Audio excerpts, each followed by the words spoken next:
السلام علیکم ورحمۃ اللہ وبرکاتہ۔ ناظرین کرام، آج میں آپ کے سامنے کچھ ایسے نام لے کر حاضر ہوا ہوں جو ہمارے معاشرے میں بہت ہی کثرت سے رکھے جاتے ہیں، لیکن معنی کے اعتبار سے یہ نام بالکل بھی مناسب نہیں ہے۔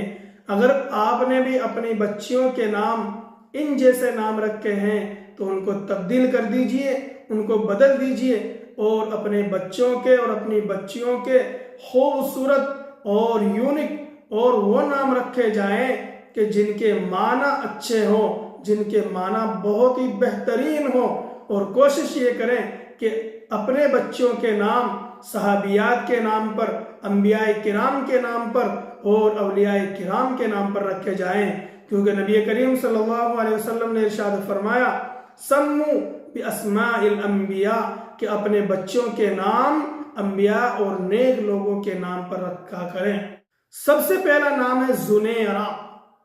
یہ نام ہمارے معاشرے میں کثرت سے رکھا جاتا ہے اور لوگ فیشن کے حساب سے نام رکھتے ہیں، معنی نہیں دیکھتے ہیں، جبکہ اس نام کے معنی ہے گھاس میں رہنے والی چھوٹی مکھی، یا یہود و نصارہ جو لوگ اپنی کمر کے اندر ایک پٹا باندھتے ہیں، اس پٹے کو بھی زنیرہ کہتے ہیں۔ تو آپ سوچئے کہ اس نام کے معنی اتنے خراب ہیں، اتنے غلط ہیں، تو بچے کی زندگی کے اوپر اس نام کا کتنا اثر پڑے گا۔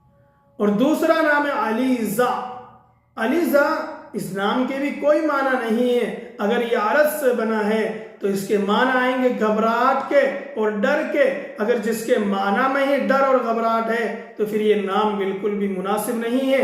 اگر آپ نے اپنی بچی کا نام علیزہ رکھا ہے تو اسے تبدیل کر دیجئے، اسے بدل دیجئے۔ اسی طریقے سے عائزہ۔ عائزہ، یہ نام بھی بالکل مناسب نہیں ہے، کیونکہ اس کے معنی آتے ہیں محتاجی کے، پریشان رہنے والی، مفلسی میں رہنے والی، مفلس رہنا، محتاج رہنا اور پریشان رہنا۔ تو یہ نام معنی کے اعتبار سے بالکل بھی مناسب نہیں ہے۔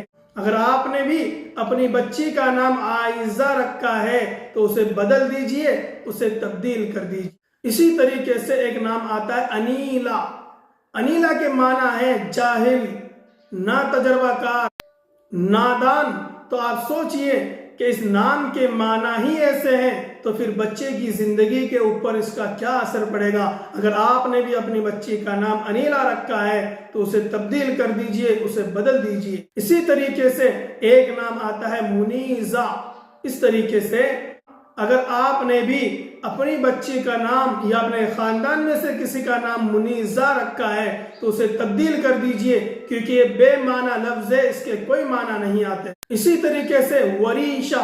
لوگ کثرت سے یہ نام رکھتے ہیں کیونکہ فیشن کے اعتبار سے لوگ یوٹیوب پر اور گوگل پر سرچ کر کے نام رکھتے ہیں، وہ معنی نہیں دیکھتے ہیں، جیسا جی چاہے ویسا نام رکھ لیتے ہیں، معنی نہیں دیکھتے ہیں۔ تو یہ وریشہ نام بھی ایسا ہے کہ جس کے کوئی معنی نہیں ہے، تو یہ نام بھی نہ رکھیں کیونکہ یہ نامناسب ہے۔ اسی طریقے سے ایک نام آتا ہے اریحہ۔ اریحہ ملک شام میں کسی شہر کا نام ہے، تو گویا اس نام کے بھی کوئی معنی نہیں ہے۔ اس لیے اگر آپ نے بھی اپنی بچی کا نام اریحہ رکھا ہے تو اسے بدل دیجئے، اسے تبدیل کر دیجئے، کیونکہ نام کا اثر زندگی کے اوپر پڑتا ہے، بچوں کے اوپر پڑتا ہے۔ اس لیے ناظرین کرام، میں نے آپ کے سامنے کچھ نام ذکر کیے ہیں۔ اگر یہ نام آپ نے بھی اپنی اولاد کے رکھے ہیں، آپ نے بھی اپنی بچیوں کے رکھے ہیں، یا اپنے رشتہ داروں میں سے کسی کا یہ نام رکھا ہے تو اسے بدل دیجئے، اسے تبدیل کر دیجئے، اس لیے کہ والدین کا اور ماں باپ کا اپنی اولاد کے اوپر ایک حق یہ بھی ہے کہ وہ اپنے بچیوں کے اور اپنے بچوں کے اچھے نام رکھیں۔ السلام علیکم ورحمۃ اللہ۔